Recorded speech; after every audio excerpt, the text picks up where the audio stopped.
हरे कृष्णा। पौराणिक और शिक्षाप्रद कथाओं के अंतर्गत आज हम बात करेंगे सती अनुसुईया की। सती अनुसुईया जो कि महर्षि अत्रि की पत्नी थी और अपने पतिव्रता धर्म के कारण वो बहुत ज़्यादा विख्यात थी। आज हम इन्हीं की कथा की चर्चा करेंगे। एक दिन देव ऋषि नारद जी बारी बारी से विष्णु जी, शिव जी और ब्रह्मा जी की अनुपस्थिति में विष्णुलोक, शिवलोक और ब्रह्मलोक पहुंचे।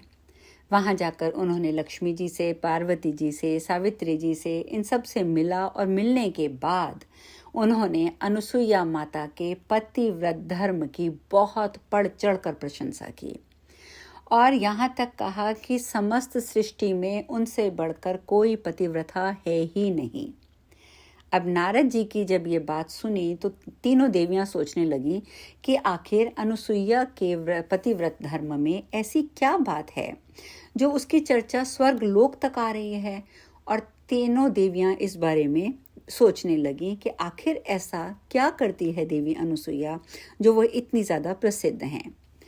नारद जी के वहाँ से चले जाने के बाद सावित्री जी, लक्ष्मी जी, पार्वती जी ये तीनों एक जगह इकट्ठी हुई और अनुसुईया माता के पतिव्रत धर्म को जानने के लिए उन्होंने कुछ आपस में चर्चा आरंभ की और उन्होंने सोचा कि हम किसी न किसी तरीके से ये पता अवश्य लगाएंगी कि आखिर माँ अनुसुईया या सती अनुसुईया ऐसा क्या करती हैं जो उनकी नारद मुनि ने इतनी तारीफ की। ये सब विचार करके उन्होंने निश्चय किया कि हम अपने अपने पतियों को वहाँ भेजकर माता अनुसुईया के पतिव्रत धर्म का पता लगाएंगे। अब ब्रह्मा जी, विष्णु जी, शिव जी जब तीनों अपने अपने स्थान पर पहुंचे तो तीनों देवियों ने कहा कि हमने तो सुना है कि जो देवी अनुसुईया है वो पतिव्रत धर्म में सबसे बढ़ चढ़कर हैं और हम नहीं चाहती हैं कि वो इतनी बढ़ चढ़ के रहें कि उनकी जो प्रसिद्धि है, उनकी जो प्रशंसा है वो यहाँ स्वर्ग लोक तक आ पहुँची है। तो हम चाहते हैं कि आप सब जाइए और पता लगाइए कि वाकई ही उनके पति धर्म में इतनी शुद्धता है, इतनी शिद्धता से के साथ वो पति धर्म का पालन करती हैं। आप जाइए और पता लगाइए।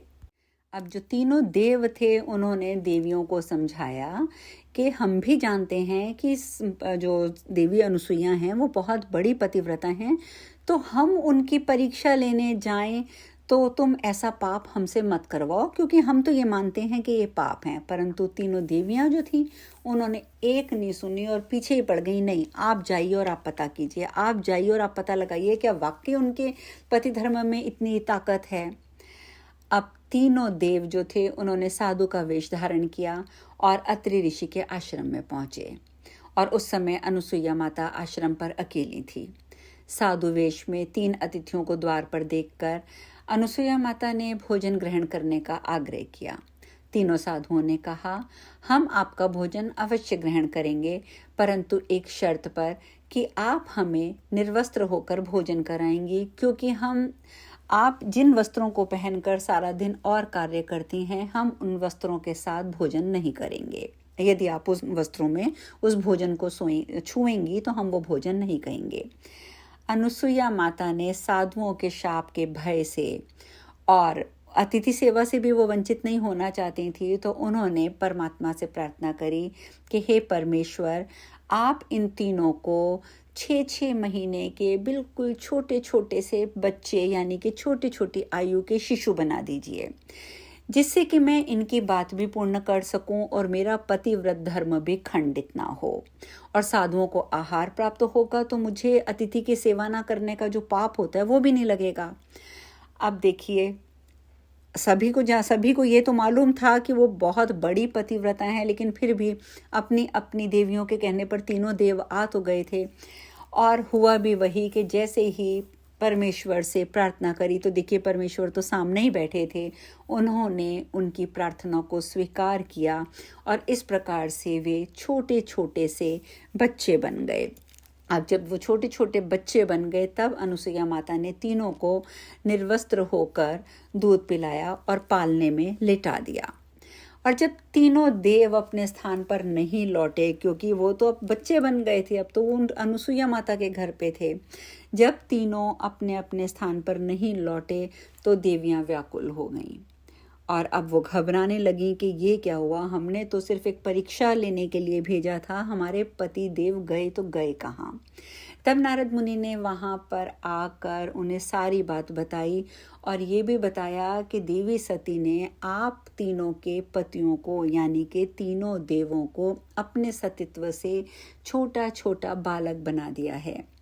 अब ये सुनकर तीनों देवियों ने अत्रि ऋषि के आश्रम पर पहुंचकर माता अनुसुईया से माफ़ी मांगी और साथ ही कहा कि हम आपसे झूठ नहीं कहेंगी, आपसे हम छुपाएंगे नहीं, लेकिन कहीं ना कहीं हम में ईर्ष्या आ गई थी और ईर्ष्यावश ही हमसे ये गलती हुई है। हमें तो देवों ने लाख बार मना किया था कि हम ऐसा ना करें, लेकिन हमने ही इन्हें यहाँ भेजा आपकी परीक्षा लेने के लिए।